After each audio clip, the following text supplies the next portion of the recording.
Shalom, damai di hati. Bapak Ibu Saudara-saudara, selamat malam. Saya Pendeta Tirsata Iras menjumpai Bapak Ibu Saudara-saudara dimanapun berada dengan kebenaran firman Tuhan. Yakin kebenaran firman Tuhan akan terus memberkati kita, terutama lagi dalam petiduran kita di malam hari ini. Sebelum kita membaca firman Tuhan, mari kita berdoa. Ya Tuhan Yesus, Engkau gembala yang baik, yang menuntun kehidupan kami. Sepanjang siang tadi dalam aktivitas, Engkau sudah menjaga dan melindungi kami, dan tiba saatnya kami akan beristirahat. Kami percaya bahwa penyertaan Tuhan sempurna bagi kami. Maka sebelum kami tidur, kami akan merenungkan kebenaran firman-Mu. Firman-Mu memberkati kami. Kami buka bejana hati kami dan Tuhan isi bejana hati yang kosong dengan firman-Mu. Dalam nama Yesus kami berdoa. Amin. Bapak Ibu Saudara-saudara, pembacaan Alkitab dalam Kisah Para Rasul pasalnya yang ke-9 ayat 36 berkata, di Yope ada seorang murid perempuan bernama Tabita. Dalam bahasa Yunani, Dorcas. Perempuan itu banyak sekali berbuat baik dan memberi sedekah. Bapak Ibu Saudara sekalian, saya beri judul perenungan malam ini dengan jejak hati. Saudara, setiap orang memiliki sidik jari yang berbeda. Maka setiap kali kita memegang sesuatu, entahkah itu buku, tembok, pegangan pintu, lift, atau apa saja, sidik jari identitas kita pasti akan tertinggal di sana. Bahkan beberapa supermarket menggunakan suatu teknologi yang memungkinkan para pelanggan dapat melakukan pembayaran dengan sidik jari.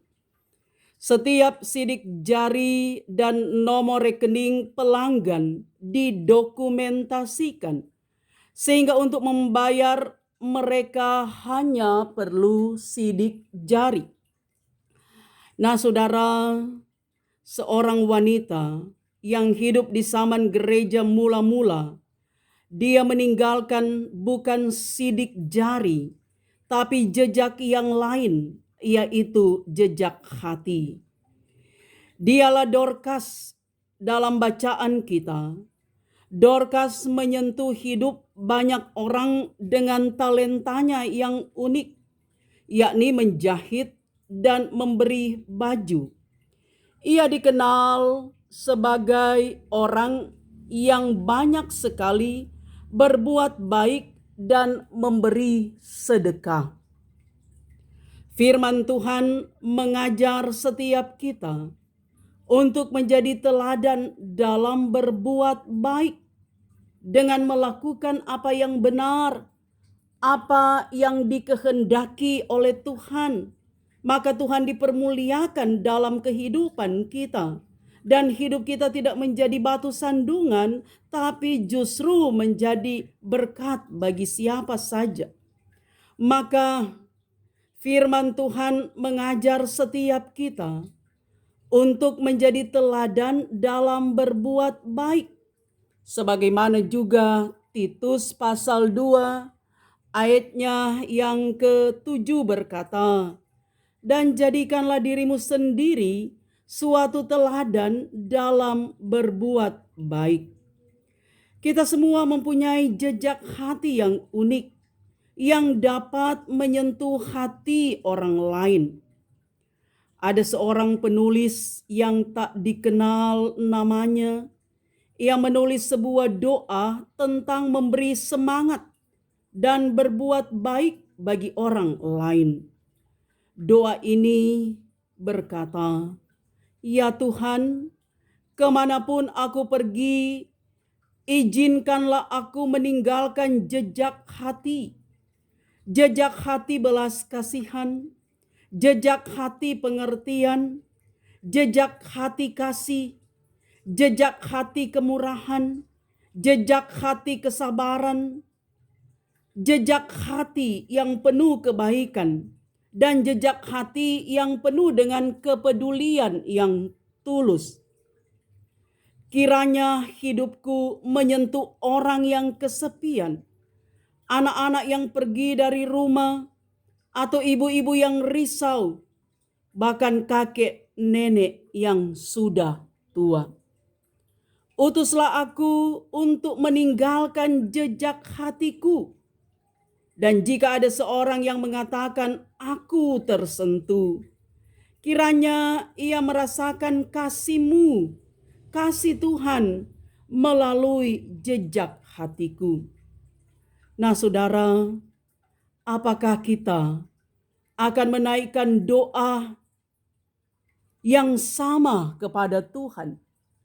Dan apakah tindakan kita juga sama, meninggalkan jejak hati yang menyentuh banyak orang, yang memberikan kesejukan, yang memberikan kenyamanan, yang memberikan rasa sejahtera, yang memberikan kedamaian, sehingga dari ekspresi hidup yang kita nyatakan, maka di dalamnya Tuhan senantiasa dipermuliakan.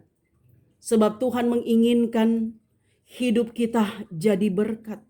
Dimanapun kita berada, dimanapun kita melaksanakan tugas dan tanggung jawab, Tuhan mengutus kita, maka Tuhan menginginkan jejak hati kita adalah jejak hati yang betul-betul memberkati banyak orang.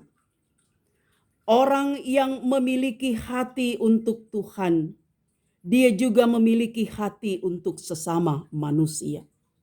Saudara, apakah mukamu tidak akan berseri jika engkau berbuat baik? Tetapi jika engkau tidak berbuat baik, dosa sudah mengintip di depan pintu. Ia sangat menggoda engkau, tetapi engkau harus berkuasa atasnya. Kejadian 4 ayatnya yang ke-7. Tuhan memberkati. Mari kita berdoa. Terima kasih Tuhan atas firman-Mu malam hari ini. Engkau menghendaki kami supaya dimanapun kami berada, meninggalkan jejak hati yang betul-betul memberkati banyak orang. Sehingga dari hidup nyata kami, lewat perkataan, perbuatan, Tuhan Yesus dipermuliakan. Kepadamu kami bermohon. Tidak ada yang mustahil Bapa. Kami yakin kami akan terus diubahkan oleh Tuhan. Karena itu kami serahkan hidup kami malam ini ke dalam tangan-Mu. Ampunilah dosa kami dan bangunkan kami pagi-pagi besok dengan penuh sukacita, tubuh yang diberkati, dan senantiasa bersyukur kepada Tuhan. Haleluya. Amin. Bapak, Ibu, Saudara-saudara yang kekasih dimanapun berada, saya Pendeta Tirsa Tairas dengan kerendahan hati bermohon, kiranya Bapak Ibu terus mendukung channel saya dengan cara nonton terus video saya, subscribe, like, berikan komentar-komentar yang membangun iman kita. Tekan tanda lonceng dan bagikan video ini kepada banyak orang. Tuhan memberkati kita semua. Amin.